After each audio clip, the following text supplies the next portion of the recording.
एक गांव में टुनटुनी चिड़िया अपनी छोटी बहन मुनमुन और अपने माता पिता के साथ रहा करती थी। वो सभी बहुत ज्यादा गरीब थे। इस वजह से टुनटुनी के माता पिता बहुत मेहनत करते थे। एक दिन की बात है, काम की तलाश में टुनटुनी के माता पिता शहर जा रहे थे। टुनटुनी बेटा, हम दोनों शहर जा रहे हैं। यहाँ पर तो अब कोई काम धंधा मिल नहीं रहा है। अब तो हमें शहर जाना पड़ेगा। पर तुम फिक्र मत करना, हम अभी जाएंगे और शाम तक लौट आएंगे। तुम दोनों परेशान मत होना। और टुनटुनी, तुम अपनी छोटी बहन का ख्याल रखना। हाँ पिताजी, आप चिंता मत कीजिए। मैं मुनमुन का बहुत अच्छे से ख्याल रखूंगी। बस आप दोनों जल्दी आइएगा। टुनटुनी के माता पिता शहर जाने के लिए निकल पड़ते हैं। शहर पहुंचते ही एक बड़ी सी गाड़ी आती है और उन दोनों को कुचलकर चली जाती है, जिसकी वजह से टुनटुनी के माता पिता की मृत्यु हो जाती है। टुनटुनी बेटा, अरे टुनटुनी बेटा, जरा बाहर तो आओ। क्या हुआ काका? आप अभी इतनी सुबह सुबह यहाँ क्या कर रहे हैं? आपको पिताजी से कुछ काम है क्या? दरअसल पिताजी घर पर नहीं हैं, वो तो शहर गए हुए हैं। नहीं नहीं बेटा, मुझे तुम्हारे पिताजी से कोई काम नहीं है। मैं भी शहर गया हुआ था और अभी सुबह ही वहाँ से लौट रहा था। रास्ते में मुझे तुम्हारे माता पिता दिखे। दरअसल उन दोनों की मृत्यु हो गई है।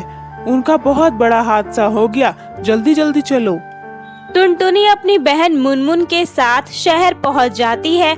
वो अपने माता पिता को देखती है। टुनटुनी दीदी, माँ और पिताजी को क्या हुआ है? इन दोनों को तो बहुत चोट लगी है। देखो, खून भी निकल रहा है। इन्हें उठाओ ना। चलो हम इन्हें डॉक्टर के पास लेकर चलते हैं। नहीं नहीं मुनमुन, अब इन्हें डॉक्टर के पास लेकर जाने का कोई फायदा नहीं है। ये दोनों हमें छोड़कर जा चुके हैं।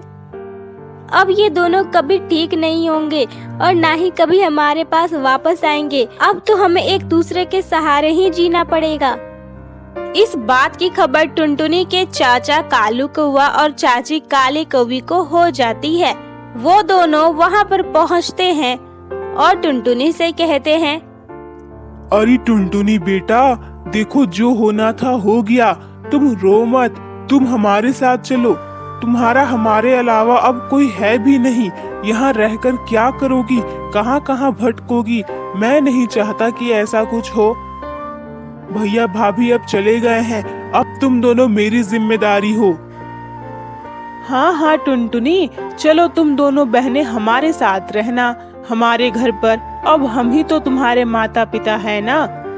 टुनटुनी और मुनमुन अपने चाचा चाची के घर आ जाते हैं। इसी तरह शाम हो जाती है। दीदी, मुझे बहुत जोरों की भूख लगी है। सुबह से हम दोनों ने कुछ भी नहीं खाया है। अब हमें खाना कौन खिलाएगा? मम्मी पापा तो नहीं रहे। नहीं नहीं मुनमुन, ऐसा नहीं कहते। मैं हूँ ना, मैं तुझे खाना खिलाती हूँ। रुक जा, मैं अभी चाची से खाने को मांग कर आती हूँ, फिर तुझे खिलाती हूँ। टुनटुनी खाना मांगने के लिए अपने चाची के पास जाती है। चाची, वो जरा खाना दे दीजिए ना। मुनमुन को बहुत जोरों से भूख लगी है। सुबह से भूखी है। अब इतनी छोटी सी बच्ची कब तक भूख सहेगी? छी छी छी, तुम जैसी बेटियां तो भगवान किसी को भी ना दे। तुम दोनों को जरा भी शर्म नहीं आती है। सुबह माँ बाप मर गए हैं और तुम दोनों को भूख लगी है। तुम्हें खाने की पड़ी हुई है। नहीं नहीं चाची, ऐसी बात बिल्कुल भी नहीं है। माँ पिताजी के जाने का दुख तो मुझे बहुत ज्यादा है, लेकिन मुनमुन तो छोटी है ना, उसे क्या पता ये सब। उसे भूख लगी है, बस थोड़ा सा खाना दे दीजिए। मुझे तो वैसे भी भूख नहीं है। खाना होता तो दे देती, लेकिन खाना है ही नहीं। खाना बचा था, वो मैंने और तुम्हारे चाचा ने खा लिया। मुझे लगा तुम लोग तो खाओगी नहीं, इसलिए मैंने तुमसे नहीं कहा कुछ। अब जाओ, जाकर सो जाओ, सुबह खा लेना। ऐसा मत कहिए चाची, घर में कुछ तो होगा ना खाने को। कोई फल, कोई रोटी तो होगा ना। एक रोटी दे दीजिए बस। अरे बोला ना, कुछ नहीं है खाने के लिए। चल जा यहाँ से, जाकर पानी पी ले और सो जा। टुनटुनी निराश होकर मुनमुन के पास आ जाती है। दोनों बहनें भूखी पेट सो जाती हैं। अगली सुबह काली कौवी चिल्लाते हुए कहती है, अरे नालायक लड़कियों, तुम लोगों को सोने के अलावा और कोई काम नहीं होता है क्या? सूरज सर पर निकल आया है और इन महारानियों के तो नींद ही नहीं खुल रहे।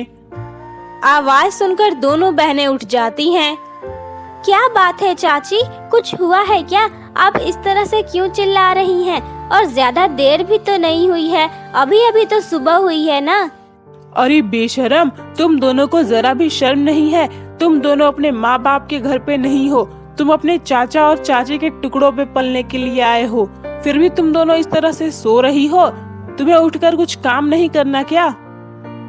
चलो जाओ, मुनमुन तुम घर की साफ सफाई करोगी और टुनटुनी तुम खाना बनाओ।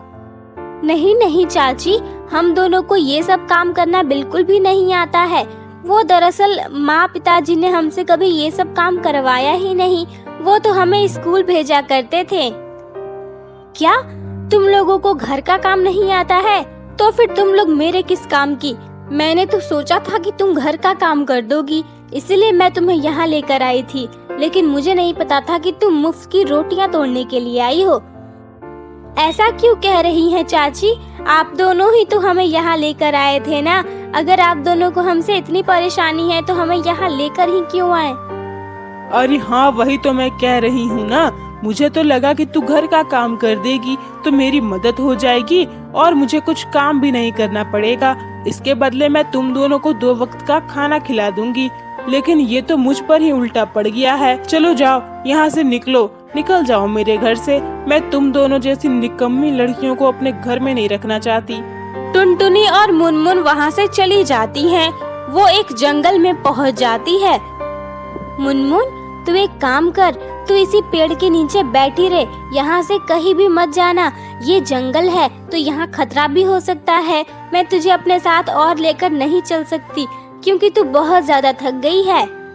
मैं जानती हूँ तुझे भूख लगी है, कल से तूने कुछ भी नहीं खाया है, इसलिए तू यहीं पर रह। मैं जाकर खाने का कुछ इंतजाम करती हूँ, यहाँ शायद कुछ खाने को मिल जाए। ठीक है दीदी, तुम जाओ, मैं यहीं पर रहूंगी और तुम्हारा इंतजार करूंगी, पर जल्दी आना, मुझे अकेले बहुत डर लगता है।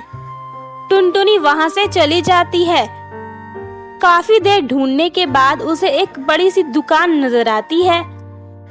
उस दुकान की मालकिन मिट्ठू तोती थी।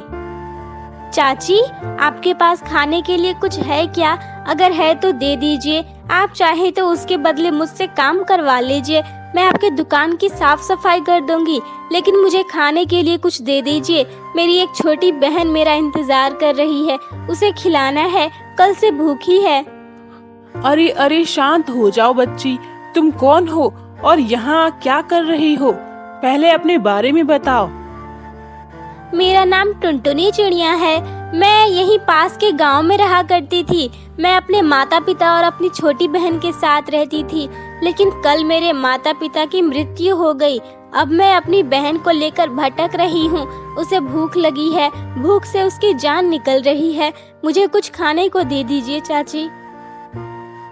हाँ बेटा, मैं तुम्हें खाने को दे दूंगी, लेकिन मैं तुम्हें कोई काम नहीं दे सकती यहाँ पर। मैं तुम्हें अभी तो खाने को दे दूंगी, उसके बाद का तुम क्या करोगी? क्या इसी तरह मांग मांग कर खाओगी? तुम एक काम करो, तुम अपनी बहन को लेकर यहाँ पर आओ, उसके बाद देखते हैं। टुनटुनी अपनी बहन को लेकर मिट्ठू तोती के पास आ जाती है। टुनटुनी बेटा, चलो तुम दोनों मेरे घर चलो, वहाँ पर मैं तुम्हें खाना खिलाऊंगी। मिट्ठू तोती टुनटुनी और मुनमुन को अपने घर ले जाती है। वो पहले उन दोनों को बहुत सारा खाना खिलाती है, उसके बाद कहती है, देखो टुनटुनी और मुनमुन, तुम दोनों बहुत छोटी हो। तुम दोनों कहीं भी जाओगी तो तुम्हें कोई काम नहीं मिलेगा और मैं खुद भी तुम्हें कोई काम नहीं दे सकती, लेकिन मैं तुम दोनों को अपने घर में अपनी बेटी बनाकर रखना चाहती हूँ। दरअसल मेरी शादी काफी साल पहले हुई थी, लेकिन मेरी कोई औलाद नहीं हुई। इसी वजह से मेरे पति ने मुझे छोड़कर किसी और से शादी कर ली और मेरे माँ बाप भी अब जिंदा नहीं हैं। मेरे सास ससुर ने भी मुझसे रिश्ता तोड़ दिया। मैं बिल्कुल अकेली हूँ। मैं यहाँ पर बिल्कुल अकेली रहती हूँ, मेरे साथ रहने वाला कोई नहीं है। मेरा धंधा बहुत अच्छा चलता है, इसलिए मैं इस बड़े से घर में रहती हूँ। तुम दोनों के भी माता पिता नहीं हैं, इसलिए मैं चाहती हूँ कि तुम दोनों मेरी बेटियां बनकर रहो। आपका बहुत बहुत धन्यवाद। आपने हमें अपनी बेटियां बना लिया है। अब हमें किसी बात की कोई चिंता नहीं है। हम आपका ये एहसान हमेशा याद रखेंगे। नहीं नहीं बेटा, माँ के लिए कोई एहसान होता है क्या? तुम दोनों आज से मेरे पास रहोगी, और हाँ, मैं कल ही जाकर तुम दोनों की बड़े से स्कूल में दाखिला करवाऊंगी। तुम दोनों रोज पढ़ाई करने जाओगी, समझी? तुम्हें कोई काम करने की जरूरत नहीं है। ये सुनकर टुनटुनी और मुनमुन बहुत ज्यादा खुश होती हैं। इस तरह मिट्टू तोती को उसके लिए 2 बेटियां मिल जाती हैं और टुनटुनी और मुनमुन को एक माँ मिल जाती है। फिर सभी हंसी खुशी रहने लगते हैं।